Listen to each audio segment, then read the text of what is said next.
Hi, my name is Chase Lowry, 6'3", Los Angeles. Hello, everyone. We are here with Abubakar Salim to talk about his second game, Dead Take. Welcome, Abu. Hello. Thank you very much for having me. The first game was a side-scrolling Metroidvania, Yes. and this one is a first-person thriller puzzle game Yeah. with a lot of live-action FMV video and stuff in there. So They're so connected, aren't they? They're like just the exact same kind of games. But yeah, go on. Sorry. Yeah, you've got a lot of fantasy elements in the first one, and this one is more sort of more realistic, but then I get into the surreal as well. So yeah. And then Isla and Sofia have also played through all of it. Yeah. So welcome to you guys as well. Thank you for joining me. Thank you for having me. Abu, I want you to walk everybody through the story of how this came to be, because this is pretty wild. You've made this game in 7 months. Yeah. You start there. So look, the game kind of came about with, how do I say this? So it was at the Game Awards. And I was like, as you know from last year, was trying to pitch for our new game for Uso, which was this very much like still set within the Tales of Kenzera universe, and that was still happening. And there was a moment where essentially we were still kind of talking about it here, there, and everywhere. But around the Game Awards time, Bucky came by and essentially was like, "Hey, buddy, what you guys got cooking?" And yeah, we were so kind of FYI, Bucky is from Pocket Pair, the makers of Pal World. Right. Okay. Yeah, and I also could not escape Bucky's orbit at the Game Awards. I saw him everywhere. It's so funny because again, like the thing about Bucky is that he's such a lovely, lovely guy, and you just wouldn't be able to like put two and two together of like, oh, you're from literally the game that blew up. Basically, last year. But, the thing is, we were talking about essentially just, how our games, like the different types of successes and madness of our games, right? The fact that, Power World had its very commercial success and kind of, took the world by storm in that front. Zao did critically really well, especially like for our first game and everything, and just how the relationships between us and what kind of our journeys within this sort of game sphere was. Anyway, so we were talking about this, and he kind of hinted towards Pocket Pair looking towards publishing, and they were really kind of curious and keen on sort of jumping into it. And we were kind of riffing and talking about ideas and obviously with Uso in mind, but again, Uso felt like a much bigger like it was big. It was too big almost as a way for someone who's just starting as a publisher to kind of come into and kind of be like, yeah, okay, we're going to take this on board. So then crazily came up with like this idea of like, what if we did this like first person horror, but at the same time, I pulled like a bunch of my mates in, and it's like, Black Swan meets sort of PT. And he was like, that sounds kind of cool. Keep in mind, this was like riffing this on the spot. So I was like, exactly. Okay, great. This is great. You just made it up on the spot? Literally. And he was like, yeah, you can do this. I was like, I can do this. Cut to me literally calling my friends and be like, hey, Ben, buddy, listen, I just said that you're in my next game. You're in my next game. And literally he's like, okay, yeah, sure. Hang up. Call my studio, guys. We're making a first-person kind of, FMV game. Yeah, okay, yeah, cool. Okay, we're gonna do that as well. Yeah, sure. Okay, great. Hey, Neil. Hey, man. Love you, dude. You're in my next game. And it literally was this, and we were literally like, okay, we've got the vision and we've got this idea. Let's just have fun doing it, and let's make it in crazy time. Because we know what we want to do. We don't want to be stuck in this cycle of like trying to find the fun. Like we know what is fun. We know what works about these kind of games. Horror, that kind of jam is definitely the space that we love kind of dabbling into. Like, you know, we did it even with Zao when we went through the whole, like, sort of the Woodlands area. Like, you know, we know how to kind of up the ante there. So let's just kind of dive into it. And so that's essentially how this game came to be. It was literally like, you know, Pocket Pair being like, okay, you've got a crazy idea, go for gold. And then and then us being like, let's try and make this thing happen in record time as we go along. Yeah. That's amazing.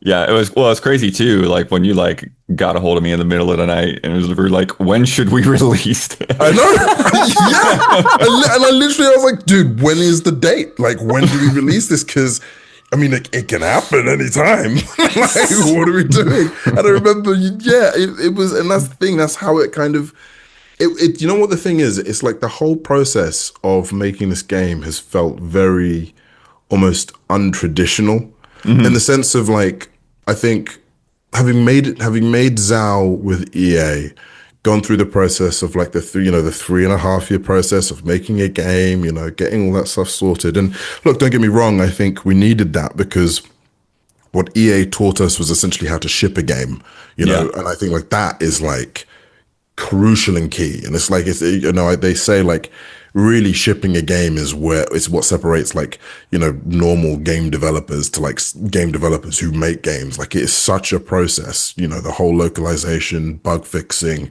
you know, making sure that it's certification, going through all these different certificates for these different consoles and whatnot. Like it's a thing.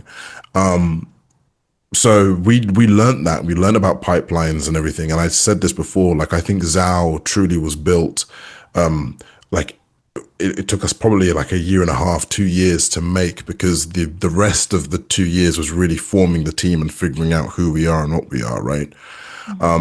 However, with this game, this felt a lot more kind of unhinged and a bit more like, because we had that focus, that idea of what we wanted to deliver, we could kind of just go like crazy with it. We weren't like trying to hit this note or hit that note or do that. We were just like, let's just tell an honest rendition of Hollywood.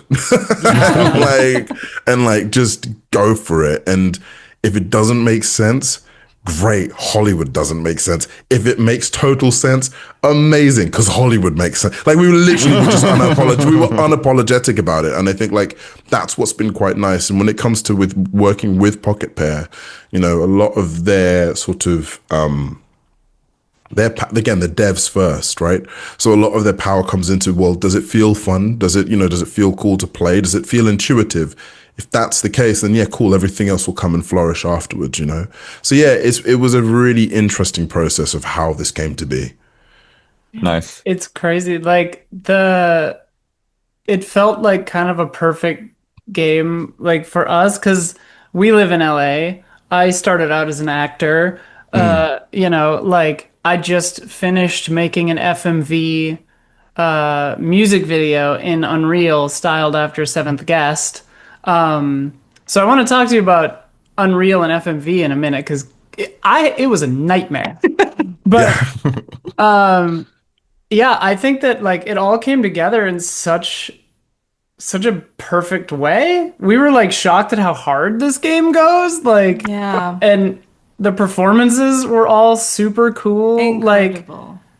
how much Yeah, of as soon it? as I finished, I texted him about Jane Perry's Oh performance. my God. Her one take, Incredible. like, Oh, we both man. just looked at each Yeah, other. I was like, all amazing. winner, like, All holy amazing. cow. Like, yeah. But like Jane, let's talk about Jane Perry. Yeah.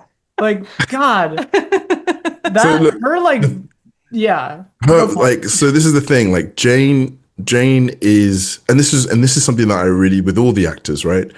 The one thing that I thought was really fun or really cool to play with is like, we are so used to seeing these actors like playing characters or animated characters behind faces. We never really see them in front of the screen or like them kind of honest and raw. This is essentially where they've come from. This is where they've, you know, where they are. Yeah. And, you know, Jane is one of those actresses who just carries such power in like the industry. And again, to think like most people are like, oh yeah, well, you know, we know her from Salim, from like Rotano. It's like, no, you have no idea what she brings. Yeah. And so when it, and the thing is, it's like, because this is the other thing, right? You get great actors who are able to kind of, they'll take the script and they'll look at the script and then they will sort of make it their own by like adding bits here or doing whatever, and they'll kind of bring it to themselves, right? And that's fantastic. That's a great way and a great technique of doing it. Then you get actors who read the script verbatim and kind of play within the parameters of the script, and that's also cool. That works. Jane basically took the script and just gobbled it. and like not only made it her own, but also made it something else and something different. And that is just because of the amount of talent that she has and the skill and the music that she was able to find within the words. And that one take, and it's a lot of that. It's a big piece of. It's crazy. You would never. So many emotional beats. So many emotional beats, and you wouldn't ever give, like, actors rarely ever, like, especially filmed, right? You would never get that much to do straight one take unless it is like for like a specific special moment or whatever. But the fact that like Jane came in and just did it, like, and we even offered like, do you want a teleprompter? Do you want like anything like that? And she was like, nope, I'm good. What a champ, God. And like seriously smashed it out of the park. We were all like stunned. We were all like blown away. Especially where the button on the thing is like, oh, look at that, one take. Like, I'm getting goosebumps just thinking. And it's also just like, it's very, I felt like this game came at the right time just because like for the past few months, I covered like the SAG strike and like voice actors versus AI and the whole mess that it is and still is to some extent, right? And I feel like it just showed us like how important actors are for video games in any capacity, FMV or otherwise. That's why I love FMV. Yeah. But yeah, I would love to hear like, because it felt like every actor, the role was almost kind of like, made for them. Like was there like a collaborative thing going into it? Oh yeah, 100%. Like I think like there was like the story and the idea was definitely there from the get-go, but like there was a reason specifically why I wanted these actors on board. Like there's a reason why Neil had to play Chase, because Chase was very much that character who has been around the blocks, got that face of like a real leading actor, but has always kind of been not necessarily like second, but has always kind of and this happens with so many actors where they're always the second choice. You know what I mean? Like there's always that one person who always gets it, and then there's always the second choice. Not to say that Neil has always been second choice, because he's had an incredible career as a lead actor, but he's also had that experience of getting so close to those big, massive roles and then hearing like Robert Pattinson gets it or like whatever gets it, right? So to understand that level of, that space, and he says it himself, like he's very much a character actor instead of like typical leading man, and you can see that in his performance. Like he just brings another level to something, whereas most leading men are just basically themselves. It's really boring, but anyway, that's another story for another time. But go off. But that's I know, innit? That's the thing. But so Neil understood that. Neil understands that kind of level of kind of craziness, of madness. Then you've got someone like Ben, who's incredibly talented, who just delivers, who knows how he looks like, knows what he can do, knows what he can bring, and just kind of gives off charm. But he's just, that's it. He's just playing in it. This is the role in which this is what he's been gifted with, and he's using it. And so to have these two kind of at it in a way that it's like, you're both incredibly good, but they can only be one, was the perfect way of kind of playing into it. Having someone like Alana as well, kind of, going for the leading lady, it's the kind of thing of, and this is kind of typical in like Hollywood, right? These beautiful women come out of nowhere and then take a leading role. And you're like, where were you from? Obviously talented, but they're like, why are you here? That's the kind of stuff that I wanted to spark in people's minds. And so everything was meticulously kind of crafted and placed and purposely kind of, made. And I don't want to go into too much spoilers of like the other cameos. Yeah. But even those were also there's a specific reason why, Sam does what he does, and why, Travis does what he does, and Laura does what he does. And like, that's the kind of stuff that I really wanted to play in. And so, yeah, it's the actors all also had a share into their characters and what they wanted to bring. There was many takes done where they went completely off script. Like I'd say most of the dialogue written, or you see, sorry, in the game, quite a lot of it also was them improvising. Especially Neil and Ben. They were very good at understanding what needed to be delivered, playing within those confines, and then just going off. And it's amazing. Like there's one particular scene which Ben does, which we have used in the trailer, where he, it's the whole, "Are you trying to on my career?" and all that kind of stuff. Yeah. Are you trying to fuck up my career? Totally off piece. Like it wasn't even written.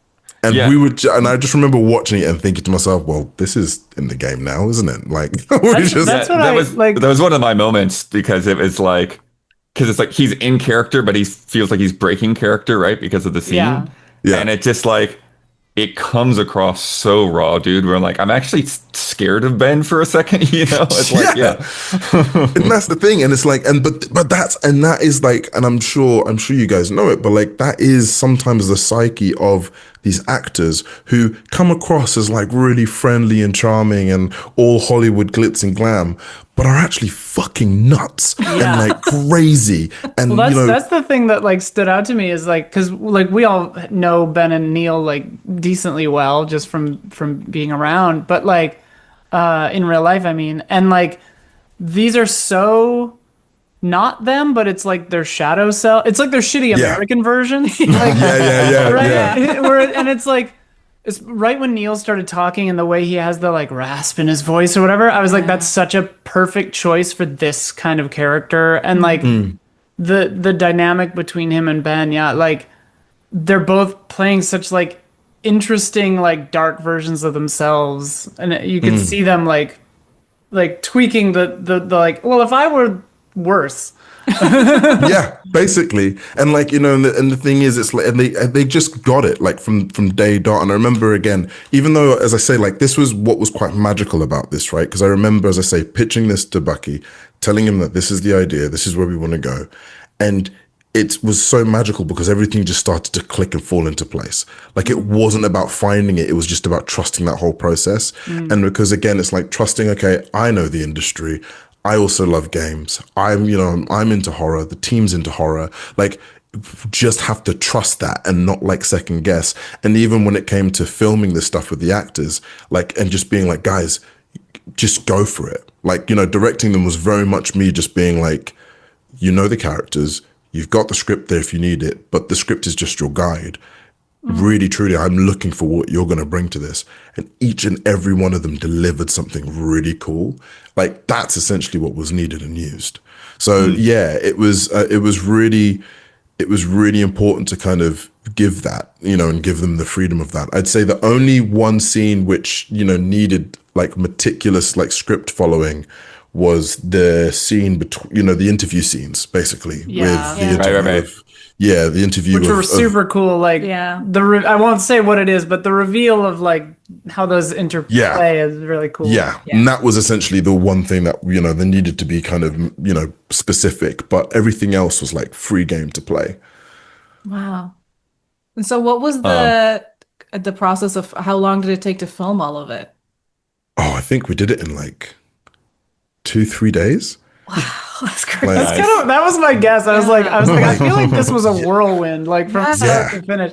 I mean, 7 months. That's so. I mean, I love that. Like, that's how I love to work too. It's just like, go for it. Let's just do it. Yeah, it was like 3. Yeah, because we had the scripts written, everything was done. I think it was like 2 days of shooting, 1 day as a contingency to do reshoots, and that's what we did. And so it was like 2-3 days, I think. Yeah. That's awesome. Was it in person or remote? So a mixture. So the some people I needed to get them to record it from like their like iPhones, right, to make it work within the piece of what we're doing. and then most were actually filmed in person. So yeah, so it was like a mix of both, because again, to capture that authenticity of some of the stuff that you find, it needed to feel like as if they were in their own environments, you know? Sorry, Blood, go ahead. Oh yeah, no, it's fine because I'm kind of changing sticks a little bit, anyways. Because I want to talk about the get into some of like a little bit of the gameplay side of it, and I want to talk about the mansion and setting up this thing where it's like, okay, we want it to be grounded, we want it to feel like, you know, we're going here to like check on our friend and everything, but then it's also like you've got to create this puzzle box that also sort of feels like a real place, but then also gets into these surreal moments, and then also I feel like is a big part of this theme of manipulation. So talk about building out this place and the blueprints and everything. Here's the thing. Like, I remember whenever I came out to LA for like agent meetings and whatnot, I mean, CAA is like, I think it's known as like the Death Star, I think people call it, because it is literally, because it's like this huge building. And like, the thing is, what fascinates me is the size of everything that is like whenever I go out there. And so when it came to like meeting like agents or producers or directors, and specifically actually like producers in their spaces, and they're like in their homes up in like, you know, the hills and whatever and whatnot, you'd go to these spaces and you feel like they are this like pristine box with so many secrets. And something that I've always felt whenever walking into these spaces was like, what are they hiding? Because they've got all these weird props or pieces of things that don't make sense in the space of it. They have to almost give context. You know what I mean? It's like, you know, if like me finding, for example, like I've got here on this desk, like this rock, right? This pebble, which if it was random there or like, you know, randomly there, you'd have to ask like, why have you got a pebble there? And I'm like, oh, well, I found it on a beach while I was walking with my daughter, X, Y, and Z. And it's like, okay, so everything has a story here, but we're talking about like film props, right? We're talking about like a weird gladiator sword or like a, you know, or a hat, a baseball hat randomly placed somewhere. And you're like, what is the story here? Because I know you don't have a family. So why have you got like a kid's toy on the side, you know, kind of dabbling on the side there? So for me, that was really something that I really wanted to play into was, you know, when the player walks into this incredibly beautiful, opulent, sort of clean mansion, there's always a thought of if these walls could talk or if these items could talk, you know, and sort of what would they reveal? And how do you find out the context of them? What's the thing that you have to crack in order to understand? And so that's where all the puzzle element came into mind, this idea of cracking or understanding the context, the learning of something more and going deeper into something. And this is essentially what, you know, the way I sort of feel like the industry works. It's like you're always trying to find out the truth behind something. Like you can be on set and someone will say, oh, we're delayed because of the weather. And you're like, no, you're not.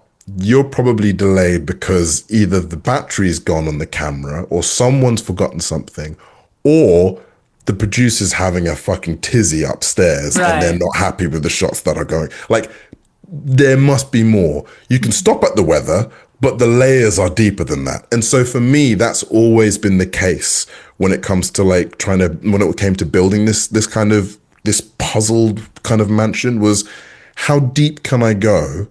And if I go any deeper, am I going to like the truth of it as a whole? And that's sort of where the mansion kind of delivery kind of building came from. That's why like LA and Hollywood, the apparatus, you know, of the film industry is so perfect for this kind of horror, because like, you know, I've been in a couple of situations where you're with like, you know, big important people and like you feel so out of your depth, especially as a woman, where you're just like, am I in danger here? Like the secrets take on another level where it's like, okay, cool. Like, sure, that prop is probably from some movie. There's probably some story to it there, but like that is for cocaine, and that is for something else that I'm not fully sure what it's for. Yeah. And like, where does that door go? Yeah. And like Yeah. that, you get the sense of that so immediately, and I think it's such a universal feeling for a game like this. Even if people aren't familiar with the business, like that comes through because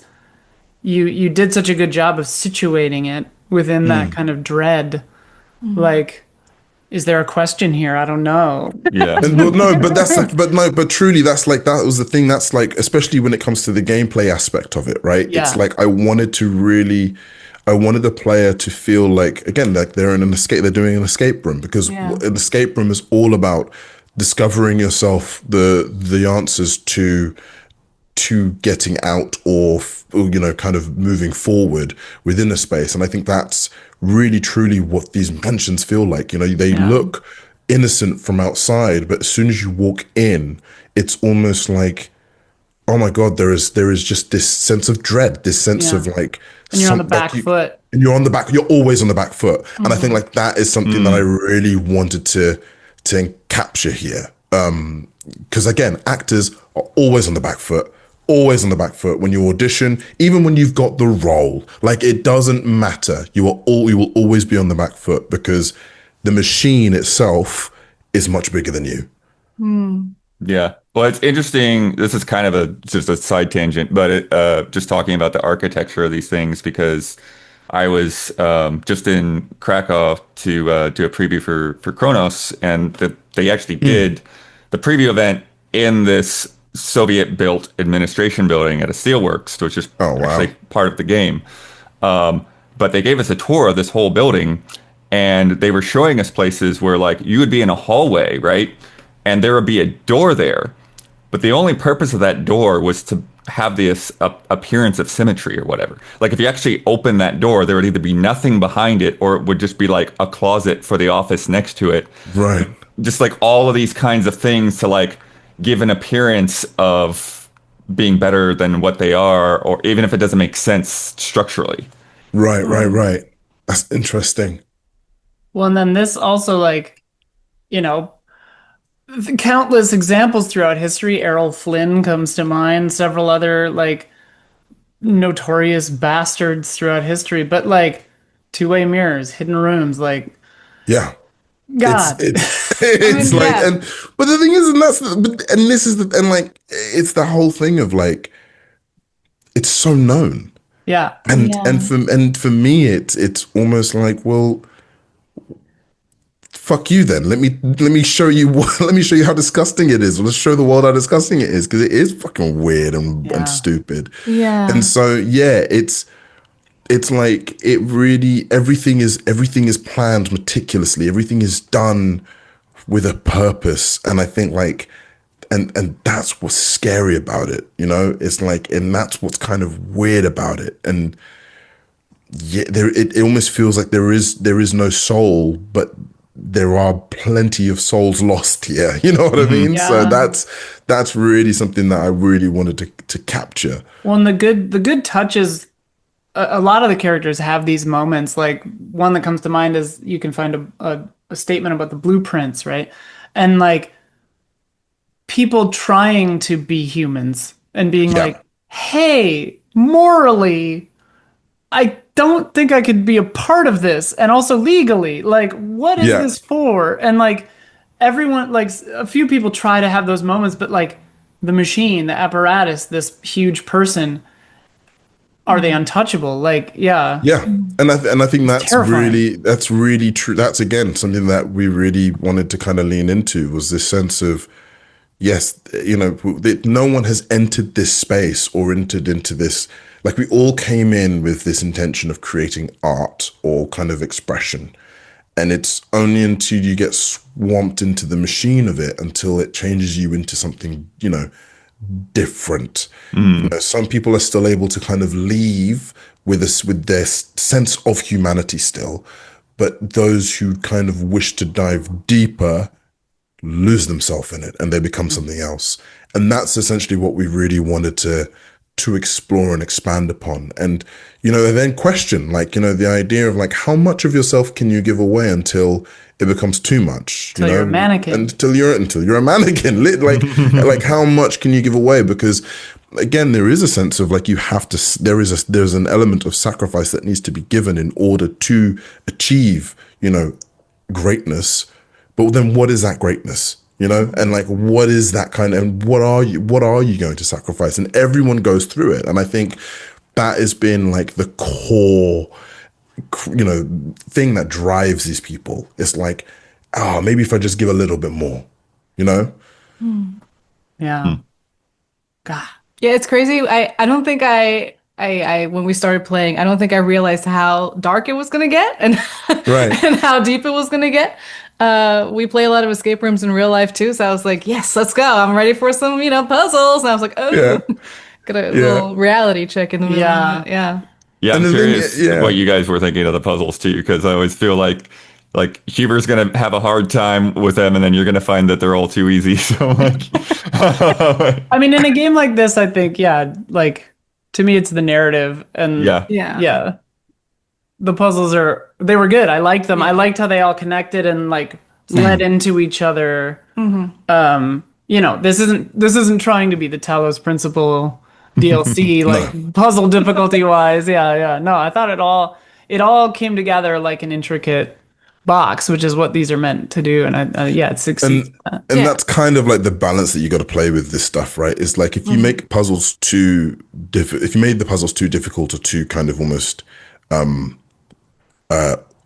very cerebral, Yeah. it would take you out of the world in which Right. you're in, because you are then the player being like, okay, now I've really got to think about, X, Y, and Z. You completely almost forget about the Hollywood aspect of it as a whole, right? Yeah. Whereas if you make them too easy, then you can almost kind of blitz through them and be like, what the fuck is this game? You know what I mean? This isn't a game. This is a walking, whatever.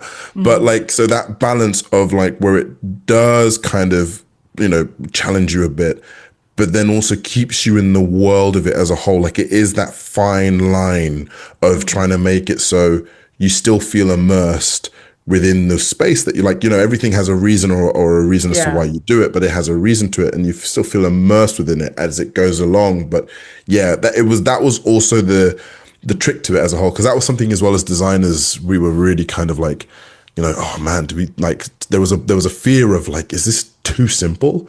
But then it's like, I'd rather you find a way of simply going through something and still stay within the world of it as a whole, rather than being so incredibly frustrated that you can't crack this puzzle and completely get taken out of the universe, Right. and then be like, well, now I don't know, where am I? I'm lost. Do you know what I mean? Yeah, Yeah. absolutely. And it's plausible enough that some psycho producer would build this stuff into Exactly. I do want to ask you about the splice mechanic because I thought that was super cool. Was that how did that come about? Obviously, it puts the FMV kind of into the gameplay more than just having it be a feature. But I'd love to hear how about you. Well, it was playing into the AI aspect as a whole. Like it was something that and this is, I think, if we had more time, but if something that as well, like if we had more time and a sort of more kind of madness to it, but at the same time, I'm quite happy with how it went with. But it was playing into the idea of like, if you could remove the work of an editor and give it to a machine to make the truth of something, what would that look like? Right. And so, at the beginning, it feels quite standard, right? It feels like, oh, if I do, again, without spoiling too much, if I do X and Y, I will get Z, right? Oh, okay. If I do X and Y, I will get Z. Oh, if I do X and Y, I'm getting A now. What the fuck? Oh, if I do X and okay, now this isn't making sense. And that's sort of where I wanted to play in. It's this idea of like you trusting the machine to do an artist's job. They might even have, the machine might have its own artistic interpretation. Is that good or bad? Or like, is this the right way of going about it? And I think like that was really, because again, the industry itself now is just trusting AI so much. It's so weird and just disturbing because it's like, and there are, I've had conversations with producers who are like, well, it's just the way things are going. You just have to get used to it and accept it.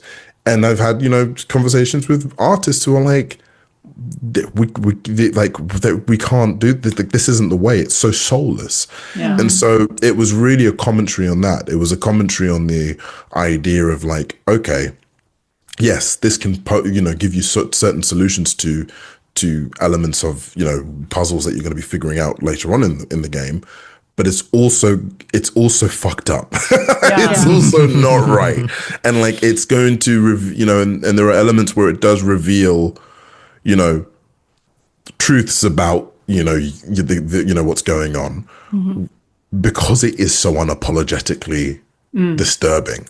And I think like that is something that I really I loved in the idea of. It's like, yeah, let's replace the editor with an AI machine and see what happens there. And it like, as an editor, like it is like the terror comes from both ends, like chronologically, historically, where it's like, okay, yeah, we've got these Weinsteins, and then we've got AI, and it's like, okay, we're just getting crunched from both ends of time. It's like, was there ever a window of peace for humanity? Literally. Like, no. Then this is literally, and that's literally it. And I think like that is the fear of what I feel like we're going, is this idea of there's always going to be the producer out there who's like, if I want to make a $150 million film, only spending $5 million. How do I do that? I'll do all the action sequences through AI. I'll do all of the stunts and stuff through AI. I'll like duplicate all these actors through AI. And it's like, that's not the way forward, man. Yeah. Like it's and I think, but you feel that pressure. You've got that pressure up here, then you got that pressure down there, and it's like, yeah, okay, what's going to be in the middle? And it's a diamond. Wow, sure, okay, a blood diamond more like, but okay, but yeah. So that's sort of where the AI aspect came into play. Was the splicing element? It was like, yeah, let's replace one job and see how well see what happens there. I laughed at the line where it says it's cheaper than an editor. It costs insane amount or whatever it was. The fact that it's cheaper than using an editor, but it cost them so much money to buy in the first place. It's incredibly expensive, but it's cheaper than an editor. It's like, Cheaper than an editor, but expensive as hell. Sure. That's exactly it was great. And again, because I mean, like, that's something we could say, like, very well delivered by Connor, like incredible performance by him as well. But yeah, it's been such a process. Like, the whole thing has been such a great fun process, which is, it's crazy to think, because like, Zhao was very much from the heart, very much from like a place of like, I wouldn't necessarily, it was like the first child, it's like you want to make sure that they're healthy and they're surviving and they're alive, and you'll take care of everything, you'll do everything, and you'll read all the books and try and understand like how to make it happen. And when it goes out there, you feel really kind of protective of it and everything. And it's funny, it's like with Dead Take, I'm kind of like, yeah, okay, next. It's like, yeah, sure, okay, yeah, you know what you're doing, you're fine. You can walk, it's okay. Oh, you're eating dirt, that's fine, it's good for your immune system. Go on. So yeah, that's exactly it. And it feels like that right now. There's a sense of like just enjoyment of the fun of it, of just the fun of building games and making games. no. Nice.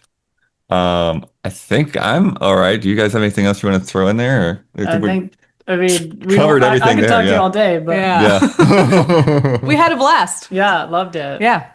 Oh, I'm so glad. It's I'm out so now glad. by the time people are seeing this interview. Yeah. Yeah, it is out now. Yeah, it's out now. Yeah, on you can get it through Steam or Epic Games Store. Yeah. So, yeah. And only $15. Yeah, Oh, nice. as well. Wow. Yeah. Very fair. Hey, it's the mentality of how we've wanted to kind of run our studio, which is like, respect players and players' time and money, especially in the world today where like everything's coming out at like $80. It's like, what the fuck? Like, you like crazy fucking God. Imagine trying to convince my dad that today. Like, he's like, get a job. So yeah, we want to we're playing with that idea of like just being fair, and it's also custom regional pricing as well, which is something that we're really kind of happy with and proud of. It's wonderful. Do you have any tips for people that want to make FMV stuff? I love FMV games. Unreal is such a nightmare for making FMV games. It is. I've done 2 now that like use FMV, and like the media textures just like the player just unloads the files every time you load Unreal, and I'm like, what the fuck is going on? I'll be honest. I when I threw this at my team, my team were like, "You're fucking crazy." Like, we hate you. They were like, "You pitched what?" And I was like, "Yeah, it's like, you know, FMV kind of stuff, you know, like they did in like Alan Wake, and then I had the audacity to be like, and look at, you know, Command and Conquer, like they did like, you know, FMV stuff there," and they were like, you have no idea the amount of work. I was so excited when we got to the credits because I was like, cool, now I'm gonna get to see like what plugin they used for FMV, what engine they used, and then I saw Unreal and I was just like, fuck. It wasn't the magical software that we could just like, tell me how to do this better. Because I hate it. Unreal. Honestly. I hate it. All right. I'll be sure. Like, if you ever want it, I'll get my team. I'll get like the team who were able to do it, and they can probably cry and tell you about like make a plugin that makes this shit work. Easier. God. For sure. Anyway, good job. Loved it. Yeah. Thank you. Thank you, guys. Thank you. Thank you, Abu. If you're just hopping in and finding out about us, we are Easy Allies. We're a small team covering video games. We got a podcast every week with game impressions and all that good stuff. And we stream here and there too. Go to patreon.com/easyallies to support us and get more info. And definitely check out Dead Take. Okay. Yeah. Yes, you take. Fuck the board!